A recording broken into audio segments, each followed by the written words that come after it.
Welcome to Salesology, Conversations with Sales Leaders, the art of faster, easier, more profitable sales. When you're ready to transform your sales for today's transforming market, we've got you covered with your host, the queen of cold calling and founder of Salesology, award-winning author, speaker, sales trainer, and coach, Wendy Weiss.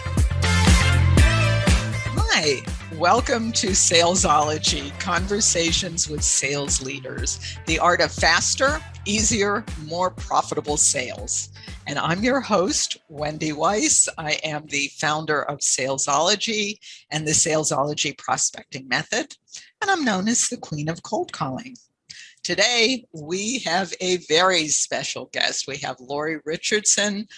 She is the founder and CEO of Score More Sales. She is the president of Women's Sales Pros. And Lori's a sales strategist. She helps leaders at mid-sized companies hire better sellers and evaluate the true potential of their existing sales team. How important is that? And also, in 2015, she started Women's Sales Pros, which is a community to inspire more women into sales and sales leadership. She's the author of She Sells, and she is the host of the award-winning podcast, Conversations with Women in Sales. So welcome, Lori. I'm so happy that you could be here today. Thank you, Wendy. It is always a pleasure when I get to speak with you. Oh, thank you. We have a mutual admiration society happening here. We do. Yes. So today we're going to talk a little bit about prospecting because I know you work with sales leaders.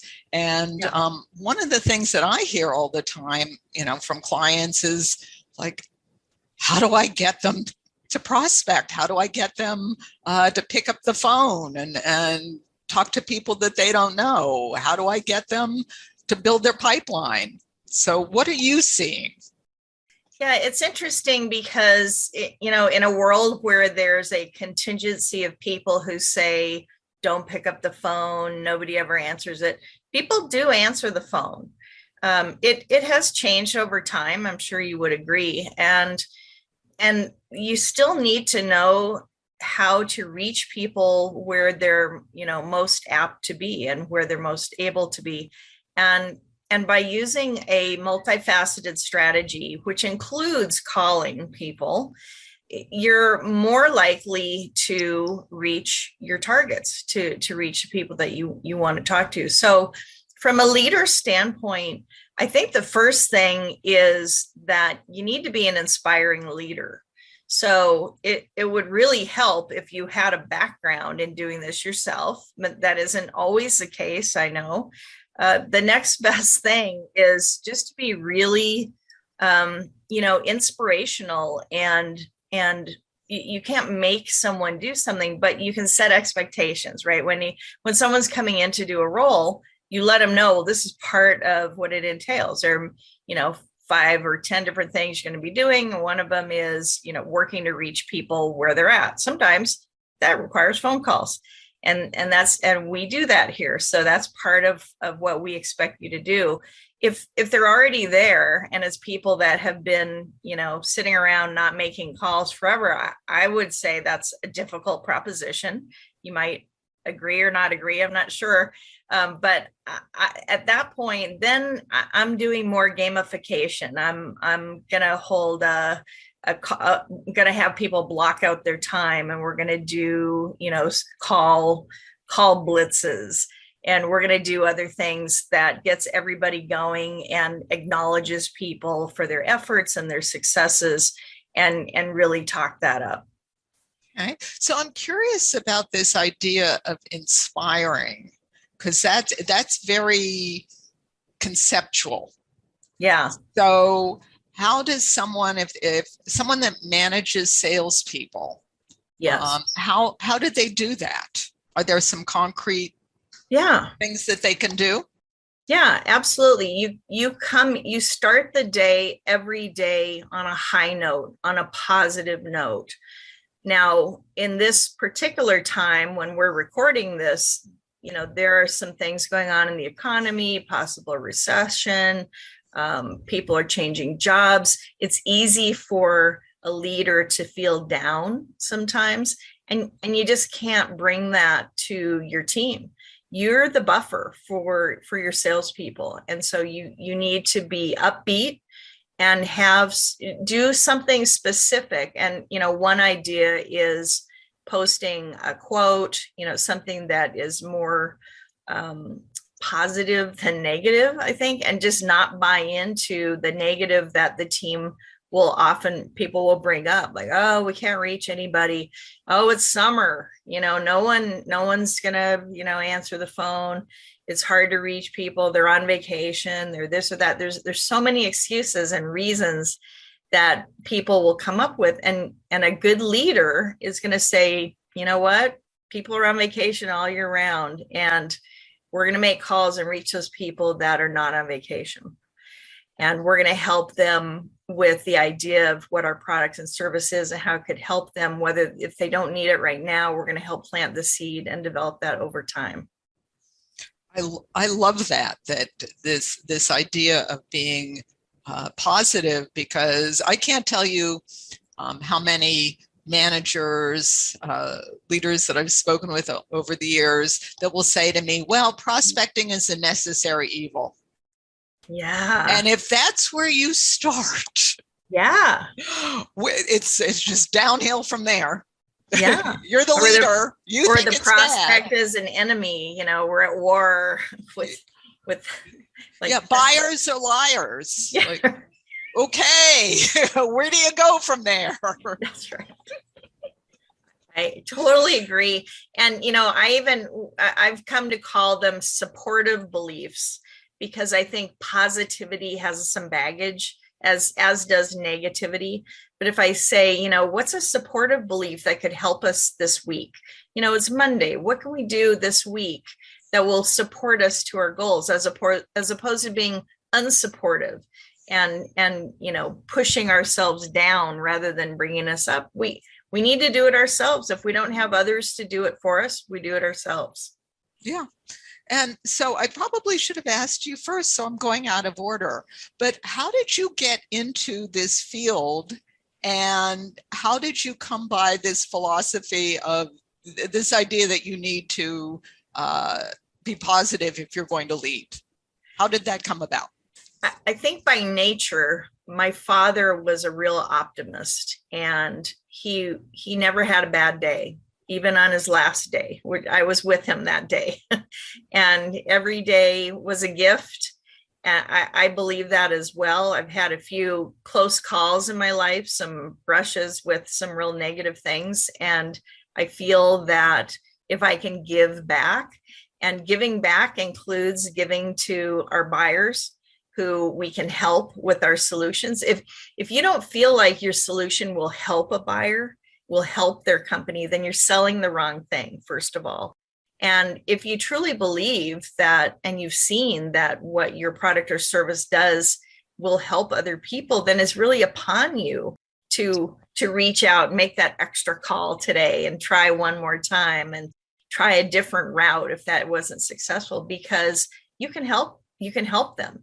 And until you know for a fact that you can't help them because you've had a conversation and you come to realize, maybe their approach is a little different, this isn't going to work, then you move on. But until then, it's upon you till you find that out. So, I started in sales after being a teacher. I was a preschool teacher. I became a single mom, and I couldn't afford to support my family. So I thought, I grew up in a family-run business where I learned how to sell.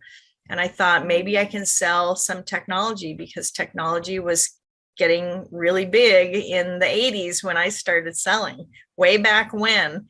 And I walked into an open opportunity that was just huge. And it was, whoever was ready to work in it, we all benefited very well. And it really planted the seeds for me to stay in sales for over 15 years. Okay. So I'm curious, what changes have you seen? I mean, we've all been through, as we're recording this, summer of 2022, we've been through 2 years of COVID. What changes have you seen in navigating the prospecting space before and after?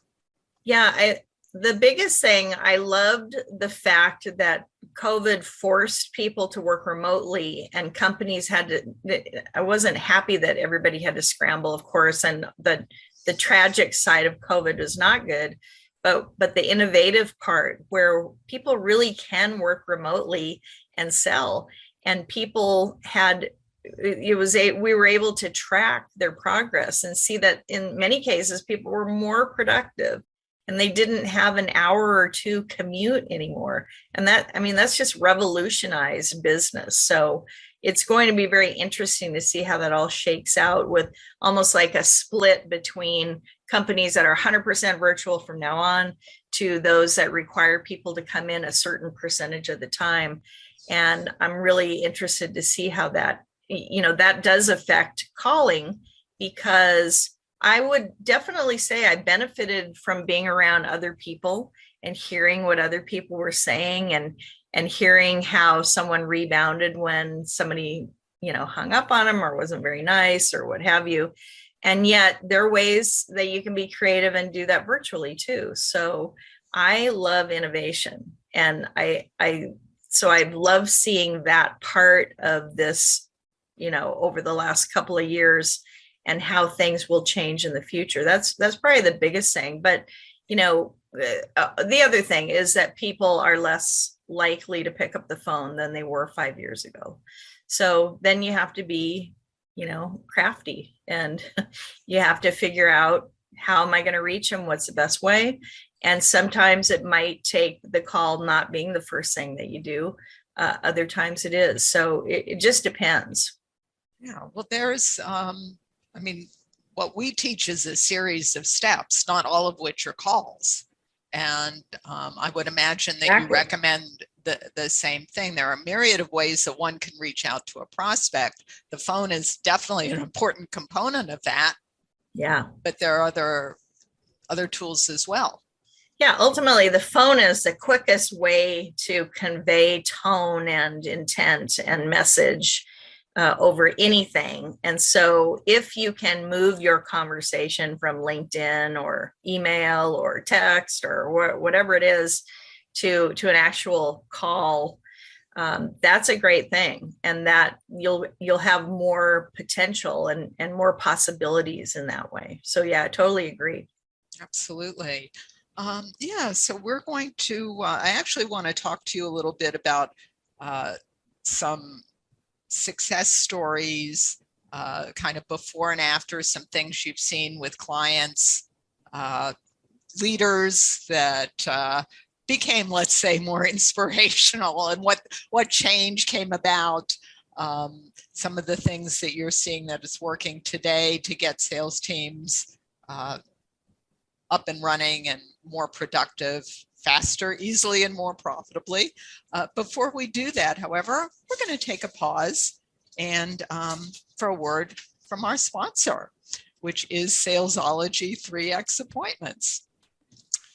You know how frustrating and stressful it is when you leave every sales meeting wondering if your sales team knows how to sell, because they're not selling and all you ever hear from them are excuses. They blame your marketing. They say you need to do more social media. They say you need a new website. And you know something is wrong, but you don't quite know what it is. And you're even starting to wonder if it's you. You don't have a lot of options. You could fire them all and start from scratch. That would be expensive. And you're sick of waking up in the middle of the night wondering how to fix this. Imagine instead that you have an easy to use, replicable system that ensures that your team can easily schedule qualified appointments. And imagine that your team is excited and motivated, no more excuses, and you feel good. Salesology 3X Appointments can make that happen. If you're a business owner or a sales manager with an underperforming sales team, let's talk. Click on the link to my calendar in the show notes, schedule a time, and I look forward to meeting you. So we are back with Lori Richardson, founder and CEO of Score More Sales and president of Women Sales Pros. So let's continue on with this idea of inspiring salespeople to take effective action. And I'm wondering if you can share some of the ways you've been able to work with sales leaders to help them make that happen. Wendy, I think one of the most important things that I've done with leaders is help them get a process in place, because salespeople, we're all human, and we really thrive on process. We thrive on order. And even though it may not seem like it, it's true. So I first want people to have specific times to call. And again, I'm not sure what you advocate, but what I've found works really well is having specific blocks of times where people honor those times. They don't cancel, they don't change it for other things. And also having that kind of a blitz time. You call it what you want, but it's when everybody's working at the same time and we're kind of cheering everybody on. Some people do prizes, some people do other things. I just like the fact that at the end of that call block, maybe it's once a week, maybe it's 3 times a week, but we have something to show for it. We have people to, put on a pedestal and cheer them on and talk them up. And that's important too, because we all need to be inspired. We all need to be coached. We need that support, no matter how senior a salesperson is. I believe that with all my heart. Yeah, I used to have a client that would have a blitz day, and whenever somebody either made an appointment or closed a sale, they'd ring a bell. Yeah. And so I've seen that work in a lot of instances. Have you also seen this to work when everybody is working remotely? Yeah, absolutely. Because people check in at regular intervals. So in one case, I was working with a leader who wasn't too inspirational, I would say, no names, of course. And just by putting some process in place, like we're having this time block and everybody's going to call on, Tuesday mornings or whatever it was that we set up. And then we're going to meet before that. We're going to meet in the middle, and we're going to meet at the end and share what happened. And just by doing once a week for the group calling, now people still were responsible to make calls on their own, that gave them an uplift of like 50% in terms of their meetings that they scheduled. And the leader became more confident because they saw that things were happening and that they actually had some input into the results. And I think it inspired everybody. And so they continue that on for quite some time. I mean, they may still be doing it as far as I know. Well, one of the things that just completely drives me crazy is this notion of the born salesperson, that somehow there are these people out there, they're just born knowing what to do and what to say, and they're just going to do it. So you're the sales leader, but you don't have to do anything because they're a born salesperson. Yeah, and that's just not right. There are a few, there are people born that are gregarious personalities, that are outgoing, but that doesn't mean you're going to do well in sales. Just like being an athlete in high school or even college, there's some very selfish athletes. I know, because I have athletes in our family, and the fact is that you need to teach people and coach them on what they need to do. I think there are about 21 different core competencies to be successful in sales. And maybe we can talk about that another time. But what I just want to share is that people need to get some feedback, and they need to be developed. And if you are the kind of leader that can develop someone that can say, Wendy, that was really great. I heard your call. I love your energy and enthusiasm. I just noticed that you probably could have started sooner to get to the point, rather than it seemed a little bit long. I mean, that little bit of coaching could, reduce the the negative and increase wins dramatically. Just one thing, just by saying less and having more impactful words. Words are so important, right? Words are so important. And to piggyback on what you were just saying, for anyone listening that after what Lori just had to say, still thinks that being gregarious and friendly in and of itself is enough. We have someone in our coaching program right now who has a lovely speaking voice. He's very friendly. He has a lot of energy.